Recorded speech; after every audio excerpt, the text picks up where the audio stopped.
vous allez bien. Moi c'est Nelly, j'ai 26 ans et j'habite en France. Pendant 4 ans de ma vie, j'ai habité aux États-Unis et aujourd'hui je vais vous partager mon expérience. Il faut savoir que je vais vous faire plusieurs parties parce que j'ai un très grand témoignage, sachez-le. 4 ans de vie réunis en une seule vidéo, c'est pas possible, donc je vais faire étape par étape. Aujourd'hui je vous ai fait une liste des choses à savoir sur les États-Unis et au fur et à mesure je vous parlerai de mon expérience à moi, de mon témoignage à moi et vous allez voir que c'était vraiment une dinguerie. Je vous le dis, j'ai vécu des choses que j'aurais jamais pensé vivre dans ma vie, clairement. Mais Dieu ne fait jamais rien par hasard. Donc voilà, let's go. Donc pour commencer, je suis partie aux États-Unis le 19 septembre 2021. Ouais, pourquoi j'y suis allée, c'était pour mon école à la base, EF, que je recommande pas du tout. Mais ça, je parlerai de mon expérience avec EF un jour. Je recommande absolument pas cette école. Mais en gros, je devais partir là-bas pour 3 mois, d'accord? Du coup, ce que j'ai fait, c'est que j'ai choisi les États-Unis parce que c'était la destination que j'avais pas fait encore, vu que j'ai beaucoup voyagé dans ma vie par la grâce de Dieu. Et du coup, j'ai choisi Santa Barbara. Donc, je suis allée dans cette école à Santa Barbara. J'ai terminé mon cursus scolaire de 3 mois. Et après, je suis restée, d'accord? Je suis restée. J'ai pas voulu rentrer en France. Je me suis dit, c'est quoi, Nelly? Je sentais que dans mon cœur, je ne devais pas rentrer en France. Je savais pas pourquoi, mais je sentais que je devais me débrouiller aux États-Unis, vivre quelque chose et à ce moment-là, en plus, je faisais grave confiance à Dieu. Donc, je me suis dit, tu sais quoi, Nelly, après cette école-là, tu quittes pas, tu restes. Il faut aussi savoir que moi, je suis passionnée de mode. Je me suis dit que j'allais construire une carrière là-bas. Donc, je suis restée. Ce que j'ai fait après mon école, je suis partie à Washington chez ma tante. Elle m'a hébergée pendant 1 mois, ça s'est super mal passé. Elle m'a traumatisée, cette dame, sachez-le. Je vous expliquerai ça aussi. Et du coup, je suis restée chez elle 1 mois et à un moment donné, elle a voulu me virer de chez elle. Donc moi, ce que j'ai fait, c'était soit je rentrais en France, soit je revenais sur Los Angeles où j'avais des amis. Et là, je me suis dit, tu sais quoi, Nelly, tu fais quoi? Donc le moment où j'étais chez ma tante, je suis tombée très malade. Elle a voulu me virer. Et donc j'avais le choix entre rentrer en France ou trouver une solution. Donc j'ai commencé à prier et en fait j'ai décidé d'aller sur Facebook et je me suis inscrite dans des groupes les Français à Los Angeles, les Français un peu partout. À la suite de ça, j'ai aussi cherché à être nanny, donc babysitter, parce que je faisais ça aussi en France, j'étais dans les écoles avant. Donc du coup je me suis dit peut-être que je vais trouver une famille qui recherche du coup des nannies et il fallait absolument que je trouve quelqu'un qui voulait que je vive chez lui parce que j'avais pas d'argent, j'avais pas de toit. C'était soit j'étais homeless, la SDF, ou soit j'allais vivre chez quelqu'un. Donc je me suis mise dans des groupes et j'ai commencé à chercher des familles. Et en même temps, j'avais demandé à Dieu, Seigneur, si c'est ta volonté, trouve-moi des familles. Si c'est pas ta volonté, je rentre en France. Donc j'ai donné 3 jours à Dieu. Et Dieu, comme il est bon, il est merveilleux. En 3 jours, j'ai trouvé 7 familles qui voulaient de moi. Partout dans les États-Unis. J'avais Miami, j'avais New York, j'avais Los Angeles, j'avais Kentucky, j'avais un peu partout. Et du coup, j'ai prié pour savoir quelle famille je devais choisir. Et il y a cette famille à Los Angeles qui m'a contactée. Et de base, ils n'avaient pas de photos. Trop bizarre, ils n'avaient pas de photos. Et j'ai fait un FaceTime avec eux et j'ai senti que je devais aller chez eux. Donc j'ai terminé dans une famille de riches. Puis je suis arrivée, c'est un truc de fou. Attendez, je vous montre ma chambre. Ok, donc là, c'est ma salle de bain. Pour commencer, ma toilette, tout ça. Regardez la taille de la chambre, s'il vous plaît, comment c'est grand. On dirait un appartement, frère. Le lit, tout ça, ils m'ont mis un lit, ils vont mettre une télé. J'ai un dressing. J'ai un foutu dressing. Non mais s'il vous plaît. Après, hop, ma chambre. Et là, oh merde. Et je vous expliquerai ça aussi parce que ça s'est super mal terminé. Il y a eu de la maltraitance, enfin bref, je vous expliquerai ça. Mais j'avais ma chambre, j'avais un palace limite. Dites-vous, j'avais vraiment un palace, une chambre de fou. Je vous mettrai des photos là, des vidéos. Et donc du coup, la dame, elle a voulu me virer parce que j'ai voulu défendre les enfants. Bref, je vous expliquerai tout. Après ça, je me suis dit quoi, Nelly, tu fais quoi? Tu rentres en France ou t'es à Los Angeles? Tu fais quoi? En sachant que mes amis, ils habitaient grave loin de Los Angeles, mais ils habitaient en Californie. Je me suis dit, j'ai pas de travail, j'ai pas de toit, j'ai rien. Qu'est-ce que tu fais? Et il faut savoir que quand le premier jour où je suis arrivée à Los Angeles pour aller dans mon école à Santa Barbara, j'ai dormi chez une famille chrétienne, d'accord? J'ai dormi chez une famille chrétienne, une dame qui s'appelle Linda, et j'ai pris 2 nuits chez elle. Et en fait, au moment où je priais, Dieu m'a rappelé cette dame-là. Et donc je l'ai contactée, j'ai dit écoutez, voilà, j'ai rien, j'ai pas d'argent, j'ai rien. Est-ce que vous pouvez m'héberger pendant 1 semaine? Je vous promets que je vais trouver une solution. Elle m'a dit tu sais quoi, viens. Du coup, je suis venue chez elle. Donc, elle a prié pour moi et tout. Il fallait que je trouve une solution. En fait, elle m'a dit, tu sais quoi, Dieu, il me demande de te laisser 2 semaines. Donc, j'ai dit, ah bon et tout. Elle m'a dit, oui, reste 2 semaines. T'inquiète pas, trouve ton taf et tout, il n'y a pas de souci. Donc, moi, le lendemain, ni une ni deux, je suis partie à, comment ça s'appelle? Beverly Hills. Et j'ai trouvé un taf. J'ai trouvé un taf là-bas. Enfin bref, ça, je vais trop loin. Je me perds un peu dans tout ce que je dis. Mais en tout cas, voilà, j'ai trouvé un taf le lendemain. Mes aventures ont commencé. Donc, je sais même pas pourquoi je vous ai dit tout ça. Mais bref, en tout cas, c'était le point 1. Comment j'ai fait pour travailler aux États-Unis? Moi, je vous dire honnêtement, avec le visa étudiant, tu peux travailler que 20 heures. d'accord. Avec le visa étudiant, j'avais un visa F1. Tu peux travailler que 20 heures et tu es censé travailler dans le campus de où tu es à l'école. Mais tu connais, avec les patrons, tu peux toujours t'arranger. Moi, je sais que le travail que j'avais trouvé à Beverly Hills, je me suis arrangée avec la patronne parce qu'elle était française israélienne. Donc, du coup, elle m'a gardée et elle me payait under the table, ce qui n'est pas légal. Je préfère vous le dire, c'est pas légal. Mais j'avais un petit job, voilà. Et sinon, après, quand j'ai travaillé dans des restaurants, pareil, ils m'ont laissé travailler avec mon F1. Je travaillais pas beaucoup d'heures. Ouais, à chaque fois, c'était soit tu travailles avec ton F1, soit tu travailles under the table. Genre, et c'est pas légal, mais je vous dis qu'à Los Angeles, tout le monde le fait. Voilà, il y a beaucoup de gens, si vous voyez des expatriés, il y en a qui travaillent under the table, on va pas se mentir ici, hein. Donc voilà, pour avoir un job, c'est possible, d'accord? C'est possible d'avoir un travail. Et voilà, il faut que tu travailles under the table, en fait. Voilà, tout simplement. Mais là, avec Trump, n'essayez pas, parce que ça va être vraiment chaud, je vous le dis. Mais il y a toujours des possibilités de trouver un travail là-bas. Même si tu fais babysitter, les gens ils te payent en cash. Enfin voilà, il y a toujours un moyen. Mais sinon, dans la manière légale, tu es censé avoir un Sécurité Social Number, SSN, pour travailler là-bas. Tu es censé avoir quoi? Security Social Number et c'est tout, je crois que c'est ça. Aussi les papiers américains, faut que tu aies les papiers américains ou sinon si tu as un visa de travail aussi, comme ça tu peux trouver un taf. Mais sinon il y a toujours les petits, hein, voilà, tu peux toujours trouver un taf là-bas. Voilà. En plus ce qui est bien dans les tafs c'est que tu es super bien payé. Je me rappelle que dans le resto je travaillais, parce que j'ai travaillé dans un grand resto hyper connu à Los Angeles, à Beverly Hills, et là-bas les serveurs, pour être serveur tu gagnes 10 000 balles par mois. 10 000 euros par mois pour être serveur. Moi, j'étais hôtesse et en tant qu'hôtesse, je gagnais quoi? 2400 par mois, c'était pas énorme. Mais serveur, c'est super bien payé. C'est pour ça qu'il y a beaucoup de gens qui font serveur parce qu'aux États-Unis, être serveur, c'est super bien payé. Mais en général, t'es bien payé. Parce que le coût de la vie, il est hyper cher. Donc c'est aussi ça. Vraiment, le travail là-bas, c'est super bien payé. Le truc qui est un peu moins bien au niveau des tafs, c'est les vacances, faut oublier. Hein. Je vous le dis, j'ai pas eu de vacances. Enfin franchement, les moments où j'ai eu des vacances, c'est parce que j'avais cumulé des week-ends. Genre je faisais en sorte de me faire remplacer.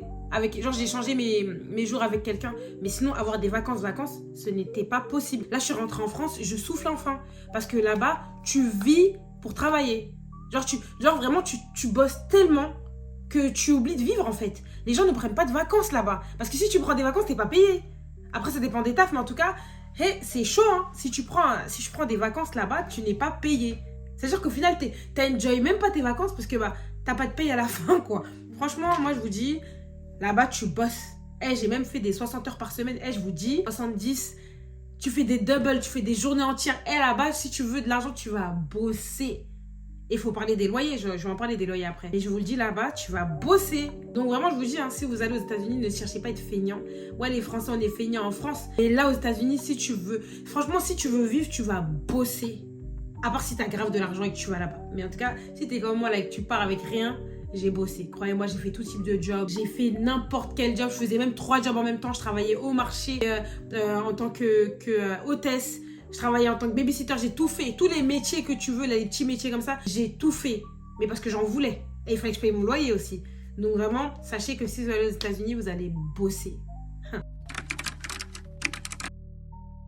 Ce qui rejoint le travail, j'ai eu des opportunités que je pense qu'en France, j'aurais jamais eu. Moi, là-bas, je voulais être styliste, d'accord. Et en fait, j'ai eu l'opportunité de l'être en juste contactant des gens sur Instagram. Ou sinon, je me rappelle, il y a un moment où je faisais des vidéos où je filmais les gens, comment ils s'habillaient. Et aussi, comme ça, j'ai pu avoir un job de styliste avec un grand styliste. Il m'a laissé être son assistante et du coup j'ai pu travailler avec Gucci, j'ai pu travailler avec Louis Vuitton. Enfin, grâce à lui, j'ai eu de la chance de pouvoir habiller des gens. Et c'est pour ça que je vous dis vraiment, les opportunités là-bas, c'est d'une facilité. Vraiment, il suffit que tu tombes sur la bonne personne. Et après, ta vie, elle décolle comme ça. C'est pas comme en France où les gens, ils sont jaloux, ils vont pas vouloir t'aider. Aux États-Unis, les gens, ils vont t'aider. T'as un projet, t'as la tête sur les épaules, tu tombes sur la bonne personne, ta vie, elle décolle. Je vous le dis. Donc, n'ayez jamais honte aux États-Unis de parler avec les gens, de parler de vos projets. Parce qu'il n'y aura pas de jalousie, il n'y aura que des gens qui vont t'encourager. Ils n'ont même pas honte de te parler de combien ils gagnent. Non, pour eux, c'est rien. Hein. Ils te disent combien ils gagnent et s'ils gagnent plus que toi, ils vont te montrer comment faire. S'ils gagnent moins que toi, ils vont être en admiration sur toi, tu vois. Il n'y a pas de je suis en concurrence ou quoi. Non, non, non. Là-bas, c'est ok, tu veux bosser, ok, tu veux me montrer que tu veux y arriver, ok, je te donne l'opportunité ou je te donne les contacts et maintenant tu y vas. Moi, c'est ce qui s'est passé. Hein. Moi, j'ai montré que j'en voulais. Je suis allée même jusqu'à New York pour chercher un taf. J'en ai trouvé un, mais bon, au final, j'ai pas voulu aller à New York, mais j'ai trouvé une grande entreprise de mode où j'aurais pu travailler, mais je sentais juste pas que je devais vivre à New York. Mais pour vous dire vraiment, si tu en veux aux États-Unis, tu vas réussir ta vie. Il faut juste la patience et il faut la persévérance, parce que sans ça, tu n'y arriveras pas. Donc vraiment, quand vous allez là-bas, osez. Si vous rencontrez des gens, osez. J'ai même une fois, je suis partie voir Teyana Taylor, parce que oui, là-bas, les stars, t'en rencontrent plein. Je suis partie la voir, je lui ai dit, écoute, j'aime beaucoup comment tu t'habilles. Est-ce qu'il y a moyen que je t'habille en fait? Genre, je suis partie au culot. Elle m'a dit, ma chérie, là pour l'instant, j'ai pas de styliste, mais passe-moi ton contact, comme ça, si j'ai un styliste, je lui donnerai ton contact. Genre, je l'ai fait, je sais pas si elle a donné mon contact ou pas, mais j'ai écrit sur un petit papier et je lui ai donné. En fait, il faut oser dans la vie, parce que si t'oses pas, tu n'auras rien. On n'a rien sans rien aux États-Unis, je vous le dis. Donc, osez, tout simplement. On va parler des amitiés. Les amitiés aux États-Unis. Je vais vous dire le bon comme le mauvais. Le bon, c'est que les gens sont super sociables. D'accord, tu vas rencontrer plein de gens. Vraiment des gens importants comme des gens complètement normaux. Tu peux être ami avec des stars. Franchement, là-bas, c'est le pays où tout est possible à celui qui croit. Vraiment ça, ce que Jay l'a dit, c'est tout est possible à celui qui croit. Là-bas, tout est possible. Mais je vous avoue que moi, personnellement, je me suis fait des réels amis, mais je peux les compter sur les doigts d'une main. Vraiment, les amitiés là-bas, tu peux rencontrer des gens avec qui tu vas t'entendre super bien. Tu vas à une soirée, tu fais une rencontre, tu te dis vas-y, vous allez vous revoir. Crois-moi que tu vas jamais les revoir. Tu ne vas jamais les revoir parce que j'ai l'impression que les gens là-bas, ils sont graves dans juste sur le moment, genre. C'est pas ça, ça continue pas. Moi, les amis que je me suis fait, la plupart c'est des Français. Et les Américaines, je crois que je me suis fait. Là, maintenant que je vois que je suis rentrée et qu'il y a très peu de gens qui me calculent réellement. Je crois que je me suis fait, 3 copines américaines, des vrais potes sur qui je peux compter. Sinon, rien, le reste, c'est des Françaises. Des Français, des Françaises. C'est sur eux que j'ai pu le plus compter, t'as vu? Là-bas, pour te faire des amis américains, c'est compliqué, hein. Vraiment, même à l'église, je pensais que je m'étais fait des amis, mais en fait, au final... ouais, mais je peux pas dire que c'est des amis sur qui je peux compter de ouf, t'as vu? Vraiment, je vous le dis, je m'en suis pas fait beaucoup, hein. Je m'en suis fait, mais pas beaucoup. Donc, c'est très compliqué de se faire des réels amis sur qui tu vas compter. Je trouve que les Américains, ils ont pas la valeur de l'amitié comme nous, en France, on l'a, tu vois. Genre, je sais que là-bas, ils te mettent des coups dans le dos, ils n'en ont rien à faire. Ou si ils sont avec toi, c'est parce que tu sers à quelque chose. C'est pas genre, ils vont être amis avec toi pour rien comme ça. Il faut que tu serves à quelque chose. Je me rappelle que je m'étais fait des potes quand j'étais dans des restos. J'allais dans des restos, je m'asseyais au bar comme ça. Et en fait, il y a 2 filles qui m'ont approchée. Et en fait, elles m'ont approchée parce que j'étais belle et que j'attirais les vieux, genre. Les vieux riches. Dites-vous, je me suis assise avec elles. C'était dans le but que j'attire des vieux. Mais c'est trop grave. Pour moi, c'est trop grave. Pourtant, je pensais que ça allait être des copines, mais en fait, pas du tout. Donc, je vous le dis, vraiment, l'amitié là-bas, c'est complexe, hein. Je vous le dis, vraiment. Moi, je le dis, je me suis pas fait plus d'amis que ça. Je m'en suis fait, mais je peux pas dire que... bon, si, 2 ou 3 max. Voilà, 2 ou 3 max, tout simplement. On va parler du danger. Faut savoir que le danger là-bas est réel. Moi, je me rappelle, ce qui m'a montré vraiment que l'Amérique, c'était dangereux. J'étais à une soirée avec une pote à moi. Au tout début, quand je venais d'arriver, on nous avait invités chez Blueface. La vérité est une fusillade.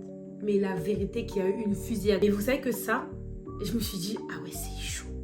C'est chaud. Qu'est-ce que je foutais dans une soirée avec Blueface? Enfin, il était même pas là. On était chez lui, mais il était pas là. Et la vérité, hein, je savais que je devais pas y aller, mais c'est parce que ma pote, elle allait rentrer en France. Je me suis dit, vas-y Nelly, arrête de faire la fille qui va jamais en soirée. Vas-y, sors un peu. Bah, la vérité que j'ai regretté. Franchement, ça, si j'avais pu éviter ça, j'aurais été heureuse. Mais en tout cas, voilà. C'est très dangereux. J'ai habité aussi à Skid Row, je sais pas si vous connaissez, c'est à Downtown. Je me suis fait gifler par un crackhead. Mon beau visage, la vérité. On m'a giflé là-bas. Donc vraiment, je vous dis, c'est dangereux. Même le bâtiment où j'habitais, il y avait toujours des meurtres, il y avait toujours des crimes.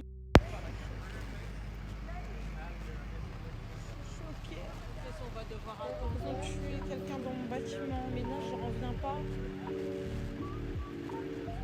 Je me sens pas bien là. Non, sorry madame, non, je me sens pas très bien. En plus, c'est c'est qu'ils savent pas qui c'est, mais non, mais c'est une dinguerie. Hein. Non, lui, c'est parce qu'ils sont pas rentrés dedans ou quoi. Qui me disent qui c'est en fait. Moi, je me sens pas bien là. Je veux partir. Est-ce que ça va changer quelque chose? Non, mais je veux déménager. Même si tu. Oh, je la connaissais, la vie de ma mère, je la connaissais. Je suis choquée. Je la connaissais. Purée, je suis choquée. Et franchement, c'était n'importe quoi. Quand j'habitais à Downtown, c'était n'importe quoi. Donc je vous dis, l'Amérique, c'est dangereux. On va pas se mentir. Après, voilà, c'est dangereux partout. Mais j'avoue que l'Amérique, c'est un niveau quand même. Ils ont des armes. Après, je parlais avec une meuf, elle m'a dit, bah ouais, moi j'ai mon arme dans ma voiture. Genre normal. Moi, pour moi, c'est choquant. Pour moi, c'est choquant, mais pour eux, non. Pour eux, c'est normal, c'est la normalité. Mais je trouve que les États-Unis, c'est vachement dangereux. Faut le dire. Je voulais aussi vous parler des stars, parce que oui, aux États-Unis, en tout cas à Los Angeles, j'ai vu énormément de personnalités connues. Et en fait, j'ai remarqué que là-bas, ils s'en foutent un peu. Genre, par exemple, LeBron James, il est venu manger dans mon resto. Et en fait, c'était comme si c'était... Non, il n'était pas lambda, parce que je vous assure que quand ils l'ont vu, quand les gens l'ont vu, eh ben vraiment, il y a des gens qui voulaient tomber dans les pommes carrément. Il était venu manger dans mon resto.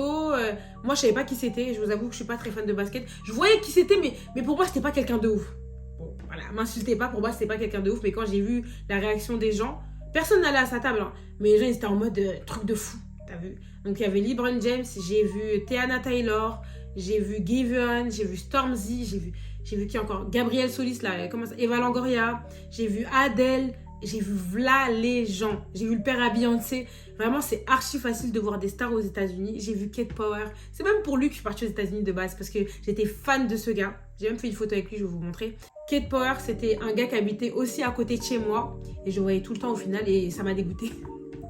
Aussi, ça m'a dégoûté. Mais ouais, je l'ai vu lui, j'ai vu Ryan Destiny, j'ai vu v'là les gens. Sachez que quand vous allez aller aux États-Unis, hein, vous allez voir v'là les stars. Et honnêtement, elles sont grave approchables. Ils font pas les stars. Vraiment, c'est des gens, ils sont grave approchables. Après, il n'y a pas d'hystérie comme en France. T'as vu, quand tu vois des stars en France, les gens, ils sont fous. Alors qu'ici, tu peux voir Kim Kardashian marcher dans la rue, il n'y aura pas une émeute. T'as vu, il y aura des paparazzi, mais les gens, ils vont pas sauter sur elle. Donc ça que j'ai bien aimé, c'est que tu peux avoir l'opportunité de voir plein de gens. Tu peux te retrouver dans des soirées avec Chris Brown, normal. Genre vraiment normal. Donc ça aussi, c'est un bon point. Donc voilà, si vous êtes fan des gens, bah voilà, vous allez les voir là-bas. Ils sont grave abordables, grave approchables. Ils font pas trop les stars et ça, c'est un truc que j'ai bien aimé. Être en couple aux États-Unis. Honnêtement, moi, j'ai fréquenté deux gars. Ils m'ont traumatisée. Non, le premier, il s'appelait Jay. Lui, il a pris mon cœur comme ça, il l'a jeté. Comme si qu'il jouait au tennis, je vous le dis. C'était la pire expérience de ma vie. C'était le premier gars à qui j'avais parlé. Je pensais qu'on était en couple alors qu'on l'était pas du tout. T'as vu, quand tu parles longtemps avec une personne, tu dis que t'es avec, mais en fait pas du tout. Non, c'était pas avec lui. Ils ont ce système de faire plusieurs dates et après quand lui il te dit que vous êtes en couple, eh ben vous êtes en couple. Mais ça c'est un truc que j'ai jamais vu en France, mais bon bref. Donc c'était assez compliqué pour moi, surtout que moi je suis chrétienne et que je me préserve. Là-bas, ça existe pas. Bon, ça existe, mais en tout cas, pour les gars, j'étais un extraterrestre. Donc voilà, c'est aussi pour ça que j'ai pas été acceptée au niveau des garçons, parce que je me préservais et que je voulais vraiment suivre Dieu. Là-bas, c'était archi compliqué. Je vous le dis, les garçons là-bas, ils ont une mentalité qui est absolument, qui est grave bizarre. Hein. Moi, je trouve que les Américains, vraiment, ils étaient complètement décalés. Genre vraiment, je voyais que ça matchait pas, en fait. Ça ne pouvait pas matcher. Ils sont, je sais pas, je trouvais, ça collait pas avec moi. Après, il y en a qui ont trouvé leur bonheur, mais moi, personnellement, ça collait pas. Ceux que j'ai trouvés, c'était pas chrétiens. Donc c'était un peu compliqué de leur faire comprendre ma manière de voir les choses. Certes, ils sont très ouverts, mais aussi d'un côté fermé. T'as vu? Quand tu leur dis que tu veux te préserver, ça n'existe pas chez eux. Donc je me rappelle, il y en a même un, ils m'ont dit, mais il m'avait dit, ouais, toi tu veux te préserver alors qu'ici, dès 15 ans, les filles, elles l'ont déjà fait. J'ai dit, hé Je me rappelle de ce gars-là, il m'a dit, dès 15 ans, les filles, elles l'ont déjà fait, pourquoi tu restes comme ça et tout? Quand tu leur dis que tu veux pas boire d'alcool, ça aussi, ça pose de problèmes. Quand tu dis que t'as jamais fumé, ça aussi, ça pose de problèmes. Donc ouais, non, franchement, moi, les gars, c'était pas pour moi. Mais après, il y en a qui peuvent trouver leur bonheur. Voilà, tu peux être en couple, oui. Et sache qu'il y a leur protocole de faire 20 000 dates là pour te mettre avec la personne. Ça, c'est un truc que je comprends pas. Mais après, voilà, c'est leur mentalité, on peut pas y changer, donc voilà. Alors, niveau racisme, moi, je m'attendais à me faire vraiment insulter de partout depuis George Floyd. Moi, j'y suis allée en 2021. Je m'étais fait une idée des États-Unis en mode c'est que des racistes. Je vais avoir grave des problèmes. Ils vont me dévisager. Alors que quand je suis arrivée, la vérité, moi, de base, j'avais pas confiance en moi. Là-bas, on m'a tellement donné confiance en moi. Et quand j'habitais à Los Angeles, on m'a complimenté every single day. Tous les jours, j'ai été complimentée. Et carrément, ça m'a tellement choquée. Je me suis dit, mais en fait, je suis belle, en fait, tu vois. Là-bas, ils m'ont montré que la femme noire on aurait dit que j'étais une princesse, surtout quand je disais que j'étais africaine, parce qu'en fait, ils remarquent les Américains quand tu n'es pas d'ici. Pourtant, je peux ne pas parler, hein. Ils vont dire, ouais, toi, t'es pas de là, t'es pas d'ici, tu viens pas de chez nous, tu viens d'Afrique et tout. Enfin, vraiment, ils étaient hyper émerveillés par moi, hein. Alors que je suis lambda, mais pour eux, j'étais pas du tout lambda. Genre, vraiment, les Américains, ils m'ont fait prendre confiance en moi de ouf. Et ça, c'est un truc que j'ai trop kiffé. Les filles aussi, elles n'ont pas de mal à te dire que t'es belle. Elles n'ont pas de mal à te dire qu'elles aiment bien ton make-up ou qu'elles aiment bien tes cheveux ou qu'elles aiment pas de mal à te faire des compliments. Et ça, c'est un truc que je trouve qui manque en France. Le fait de faire des compliments aux gens. Vous avez même pas idée comment ça refait la journée d'une personne quand tu leur fais un compliment, quand tu lui fais un compliment. Moi, j'ai eu vraiment ma confiance en moi, elle a monté, mais d'une manière là-bas. Laisse tomber, on aurait dit que j'étais une reine quand je disais que j'étais française. Faut voir l'accent français, pour eux, hey, le nombre de fois on m'a dit, s'il te plaît, continue de parler, s'il te plaît, continue de parler, j'aime trop ton accent. Fallait voir, hein. Je me sentais tellement différente là-bas. J'ai trop aimé. Franchement, on m'a grave donné confiance en moi. C'est pour ça que maintenant, là, qui peut me dire que je suis vilaine? Qui peut me dire que je suis vilaine? J'ai grave eu des compliments sur ma manière de m'habiller, sur ma manière de me maquiller, sur ma manière même naturelle. On m'a donné que des compliments et ça m'a fait trop plaisir. Franchement, ça c'est un truc que je dirais les Américains, ils vont te faire te sentir vraiment... ils vont te mettre là en fait. Et ça c'est trop bien. Donc on devrait vraiment prendre exemple les Français. Je voulais parler aussi de la santé. Seigneur Jésus, la santé. Moi, je suis restée 4 ans là-bas. Je suis tombée très peu de fois malade par la grâce de Dieu. Mais il y a une fois où je suis tombée tellement malade que j'ai dû aller à l'hôpital. Mais je vous assure que ce jour-là, je me suis dit, Seigneur, comment je vais faire? Je suis allée à l'hôpital, j'avais eu un problème au rein. Ils m'ont fait faire pipi dans un bocal et tout. Rien que pour avoir fait pipi dans un bocal, vous savez combien je devais payer? 130 €, un truc comme ça, 130 $. 130 $ juste pour ça. Hein. Même pas une prise de sang, rien. 130 $. Et au moment de payer, je sais pas par quel miracle, mais vraiment c'est Dieu parce que je priais, je disais Seigneur, comment je vais faire pour payer et tout 130 $ déjà. En fait, je savais pas encore le prix. Et dès que je suis arrivée et tout, ils m'ont dit 130 $, je me suis dit bon bah ça va. En fait, ce qui s'est passé, c'est qu'au moment où je mettais ma carte, ça m'a remboursé automatiquement. Je remettais ma carte encore, ça m'a remboursé automatiquement. Et après, ce que j'ai fait, ils m'ont dit ouais, change de carte. Du coup, j'ai mis ma carte américaine, ça m'a remboursé automatiquement. Et au final, la dame, elle m'a dit vas-y, c'est bon, rentre chez toi, genre ça sert à rien. Genre. Ils m'ont laissé partir sans payer, 130 $. Et je vous jure, ce jour-là, j'étais tellement heureuse. Pourtant, je me disais, Seigneur, ça va coûter combien? 1 million? C'est pas parce que je me rappelle, il y a un pote à moi, il s'est fait hospitaliser. Sa facture d'une semaine d'hospitalisation, 20 000 $. 20 000. Il s'est même pas fait opérer en plus. 20 000 $. J'ai dit, Seigneur, mais comment les Américains ils font? Et j'ai demandé à ma pote qui est américaine, je lui ai dit, mais comment tu fais toi avec ton assurance et tout? Elle m'a dit, bah je paye 300 $ toutes les 2 semaines. 300 $ toutes les 2 semaines. Mais en fait, là-bas, tu ne peux pas tomber malade. Tu ne peux pas tomber malade parce que si tu tombes malade, bon courage. Par la grâce de Dieu, il m'a protégée pendant 4 ans. J'ai rien eu de ouf. Et au final, j'ai fini par trouver une clinique. D'ailleurs, il faudrait que je vous donne le nom, je vais vous le mettre.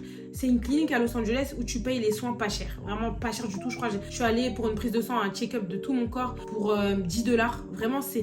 Ah ouais, ça s'appelle Saban Community Clinic. Si au cas où vous voulez y aller un jour, vous y allez et c'est pas du tout cher. Mais vraiment, sinon, par la grâce de Dieu, je suis pas trop tombée malade là-bas. Mais vraiment, si vous tombez malade, bon courage. Les appartements. Moi, il faut savoir que je suis passée de 1 KGB, parce que oui, j'ai vécu dans un KGB, mais ça, je vous raconterai quand je parlerai de mon témoignage et tout, étape par étape. Donc, j'ai vécu dans un KGB. Après, j'ai vécu dans une colocation, dans un appartement de ouf. Après, j'ai eu mon propre appartement avec ma copine, un appartement de ouf, mais c'était un studio. Et après, on a eu vraiment l'ultime, l'appartement de rêve avec une vue de malade à Dallas. Et dans tout ça, vraiment... Les prix, c'est super cher. Je me rappelle, à Downtown, j'ai eu un appartement au tout début. C'était vraiment un mini studio. Je payais 1 000 $ par mois. Et après, quand j'ai atterri dans l'appartement avec les filles, là, j'avais une chambre au final. Et ma chambre, elle me coûtait 1 200. Après, j'ai eu l'appartement avec ma copine où c'était un studio. On en a eu pour 2 500 par mois, 2 400 par mois. Et après, on a eu l'appartement à Dallas qui était à 1009 pour 2 chambres, 2 salles de bain. Je vais vous mettre des vidéos. 2 salles de bain, une vue de ouf. C'est vrai que Dallas, je vous le dis, Dallas, c'est moins cher de fou par rapport à Los Angeles. À Los Angeles, pour avoir 2 chambres salon avec 2 dressings, 2 salles de bain, mais t'en as pour au moins peut-être 4 000 $ par mois. Alors que là, à Dallas, on en a eu pour 1 900. Donc vraiment, ça dépend où tu habites aux États-Unis, mais vraiment, je trouve que les loyers, c'est cher. Je vous le dis, c'est cher. C'est très cher. Donc voilà. En plus, un autre truc, pour avoir un appartement là-bas, il faut que tu aies un crédit score. Nous, on n'en avait pas. Sinon, tu dois faire, à Los Angeles, tu dois faire 4 fois le loyer. Donc en gros, si tu te mets avec quelqu'un, il faut que chacun d'entre vous faites, par exemple, si ton loyer, il a 2000 $, il a 4000 $, bah, vous devez tous les deux faire 4 fois 4000 $. Vous vous rendez compte comment c'est cher? Nous, on est tombé sur le loyer à 1009 à Dallas. Du coup, on faisait... eux, c'était 2.5, donc 2,5 fois le loyer que tu dois faire. Donc, du coup, tu calcules 1900 fois 2. Et donc, du coup, voilà. fois 2,5. Mais ouais, à Los Angeles, pour avoir un loyer, tu dois faire 4 fois le loyer. Mais moi, je trouve que c'est de la folie en fait. C'est de la folie. Il faut vraiment que tu gagnes bien ta vie. Après aussi, il faut le dire qu'à Los Angeles, ça dépend où tu habites. Hein. Tu peux trouver un appartement pour 2000 balles à Koreatown, 1000 balles par mois. Ou... Ça dépend en fait combien de chambres, si tu veux un studio, où tu veux habiter. Moi, je sais qu'à Los Angeles, l'endroit où j'ai le plus kiffé habiter, c'était à West Hollywood. C'est où j'habitais avec les filles là. Mais j'avais une chambre à 1200 quoi. Non, à 1200, ouais. Mais pour avoir un appartement à moi-même, dans le même bâtiment qui s'appelle Ava, franchement, je vous conseille grave ce bâtiment incroyable, et bah tu devais au moins faire 4 fois le loyer quoi. Impossible, parce que les loyers là-bas, c'était minimum, tu payais 2500. Genre 4 fois 2500, c'était impossible pour moi. Donc voilà. Voilà. La solitude. Clairement, là-bas, quand t'es expatrié quelque part, t'as la solitude qui commence à te toucher. Moi, le nombre de fois où j'ai eu des downs, des ups, des downs, je me sentais... Parfois, j'allais me sentir heureuse, parfois, j'allais pas me sentir heureuse, parfois, j'allais me sentir contente, parfois non. Franchement, c'est grave compliqué. Voilà, être expatrié quelque part. Moi, je remercie Dieu de l'avoir fait parce que ça m'a énormément changé. La solitude, elle te touche, hein. Que tu sois entouré ou pas entouré, tu te sens seul parce que t'es loin de ta famille, t'es loin de tes amis, t'es loin de tout. Mais je pense qu'il faut le faire. Il faut le faire une fois dans ta vie. Il faut que tu sois expatrié quelque part. Sortir de ta zone de confort parce que ça va te faire tellement grandir. Moi, je vous le dis, je ne regrette absolument pas mon expérience. J'ai énormément changé. Dieu m'a énormément aidé. Je devais compter que sur Dieu là-bas. Ma relation avec Dieu, elle a fait comme ça. Surtout que je suis partie juste après mon baptême. Je me suis baptisée le 11 septembre. Je suis partie le 19. Et je vous assure que ma vie, ça a totalement changé. Et je vous le dis, faites-le. Partez. N'ayez peur de rien. T'as qu'une seule vie. Imagine que tu décèdes demain. Tu vas regretter de ne pas avoir fait ce que tu voulais faire. Qu'est-ce qui t'arrivera ? Dans tous les cas, tu vas toujours finir par grandir. Oui, il va t'arriver des choses, mais ça va te faire grandir. Donc, sortez de votre zone de confort. Donc, voilà, c'est mon conseil. Sortez de votre zone de confort. Vous allez rencontrer plein de gens. Vous allez voir une différente culture. Ça va vraiment vous aider à grandir dans votre vie. Donc, voilà, n'ayez peur de rien. Faites-le et voilà. Voilà, je vous ai partagé un peu ma petite expérience. Mais là, c'est une série. Ça va être une série. Je vais vous parler de mon témoignage en entier. Tout ce qui m'est arrivé pendant 4 ans. J'ai failli me faire kidnapper, j'ai vécu dans un KGB, j'ai eu une perquisition dans ma chambre, dans l'appartement avec les filles où je vivais, vraiment une perquisition du FBI. Vraiment, il m'arrivait trop de choses et j'ai hâte de vous partager tout ça. Et voilà quoi. Donc n'hésitez pas à vous abonner à ma chaîne, activer la cloche de notification. Ça fait trop youtubeuse, vraiment flemme. Juste activer si vous voulez. Suivez-moi sur mes réseaux sociaux. Et voilà quoi. Je vous fais des gros bisous et que Dieu vous bénisse tous. Mouah.